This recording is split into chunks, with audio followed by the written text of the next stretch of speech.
MST-CET exam झाली आणि रिझल्टही आला. आणि त्या रिझल्टमध्ये काही मुलांचे असे काही मार्क्स अनपेक्षित पर्सेंटाईल म्हणजे अनपेक्षित मार्क्स पाहायला मिळाले. तर हे कसे काय? तर मित्रांनो, आपण बोलणार आहोत आज MST-CET एक्झाम म्हणजे ज्यावेळेस विद्यार्थी 12वीची सायन्स पेपर म्हणजेच 12वी सायन्स जेव्हा पास होतो त्यानंतर विद्यार्थ्याला एक MST-CET एक्झाम द्यावी लागते. म्हणजेच ती म्हणजे कशासाठी द्यावी लागते? तर त्याचं उत्तर आहे इंजिनिअरिंग करायचे असेल, फार्मसी करायची असेल किंवा इतर बरेच कोर्स करायचे असतील तर त्यासाठी 12वी पास झाल्यानंतर MST-CET एक्झाम देणे हे गरजेचे आहे. आणि हीच MST-CET एक्झाम अशा बऱ्याच प्रकारच्या CET एक्झाम्स असतात. काही 12वी असतात, काही ग्रॅज्युएशन कंप्लीट झाल्यानंतर असतात.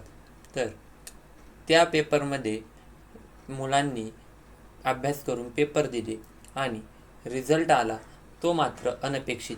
तर हे कसे झाले जाणून घेऊया. पहिल्यांदी जी ग्रॅज्युएशननंतर जी MCA-CET एक्झाम असते किंवा MBA-CET एक्झाम असते, ह्या पेपरचे रिझल्ट आले. म्हणजेच MST-CET जी 12वी एक्झाम असते ती एक्झाम व्हायच्या आधी MCA-CET किंवा MBA-CET ग्रॅज्युएशननंतरची CET झाली होती. आणि त्यांची जी आन्सर की आली होती म्हणजे रिझल्टच्या आधी मुलांना एक आपल्या मार्क्सचा अंदाज यावा, पर्सेंटाईलचा अंदाज यावा, यासाठी रिझल्ट येण्याच्या आधी थोडे दिवस आधी CET सेल एक आन्सर की म्हणून एक मुलांनी काय उत्तर टिक केले आणि काय उत्तर करेक्ट आहे याचा फॉर्मॅट ते CET सेलच्या वेबसाईटवर टाकत असतात.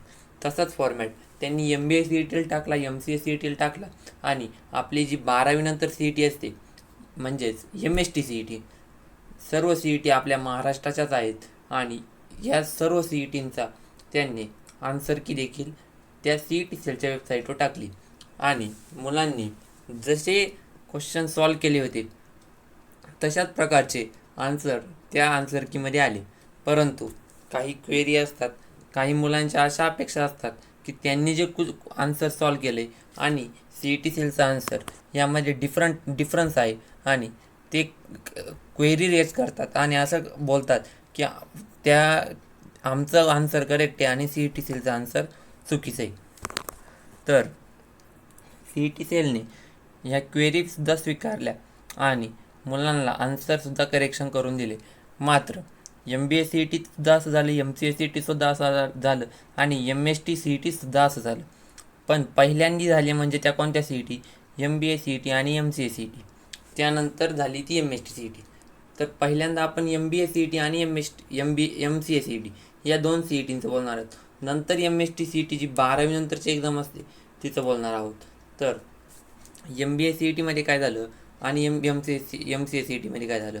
तर पहिल्यांदा आन्सर की आली आणि जेव्हा रिझल्ट आला तेव्हा काही मुलांना 66 मार्क्स होते, काही मुलांना 100 मार्क्स होते. अशा 100 मार्क्स, 66 मार्क्स अशा विद्यार्थ्यांना त्यांनी 20% आतमध्ये रिझल्टच्या वेळेस मार्क्स दिले आणि रिझल्ट काही अशा प्रकारे आला. आणि MST-CET सुद्धा असंच झालेलं होतं. त्यावेळेस MBA-CET आणि MCA-CET कुणीही आवाज उठवला नाही, म्हणजे ते प्रकरण पुढे आलं नाही. मात्र MST-CETच्या वेळेस सुद्धा त्यांनी असंच केलं. काही मुलांचे मार्क्स जास्त भरत होते मात्र त्यांचे पर्सेंटाईल खूप कमी दाखवले. त्यामुळे जी MST-CET आहे त्या विद्यार्थ्यांच्या त्या पालकांनी आपलेच आदित्य ठाकरे यांच्याकडे कंप्लेंट नेली आणि आदित्य ठाकरेंनी यावर आवाज उठवला. परंतु आदित्य ठाकरेंचं हे प्रकरण थोड्या दिवस चाललं आणि त्यानंतर CET सेल असं बोललं की आम्ही जो रिझल्ट दिला आहे तो करेक्ट आहे. आणि त्यांनी जास्त काही न करता फक्त आणि फक्त त्यांनी आन्सर की परत फ्लॅशबॅक म्हणजे आन्सर की परत विजिबल केली. जी 2 दिवसात जात होती त्यांनी ती परत थोड्या दिवस विजिबल केली आणि पुन्हा ती आन्सर की घालवली. आणि ते असंच बोलले की त्यांच्याकडून कोणत्याही प्रकारची चूक झालेली नाही आहे. ती रिझल्ट काढताना. म्हणजेच हा एक प्रकारचा घोटाळाच आपण म्हणू शकतो. कारण की ज्या विद्यार्थ्यांचे मार्क्स 100 भरतात, काही विद्यार्थ्यांचे मार्क्स 70 भरतात, काही विद्यार्थ्यांचे मार्क्स 80 भरतात, 90 भरतात आणि 100च्याही काही विद्यार्थ्यांचे मार्क्स पुढे असताना त्यांना जर 20% कमी गुण देत असाल तर कोणत्या प्रकारच्या पद्धतीने ते त्यांचे रिझल्ट काढतात हे कुणालाही समजत नाही. ते बोलतात नॉर्मलायझेशन. कशा प्रकारचं नॉर्मलायझेशन असतं? काही शिफ्टमध्येच असं होतं आहे, प्रत्येक शिफ्टमध्ये असं होत नाही आहे. MCA CETच्या सुद्धा काही शिफ्टमध्ये असं झालं, सर्व शिफ्टमध्ये असं झालं नाही.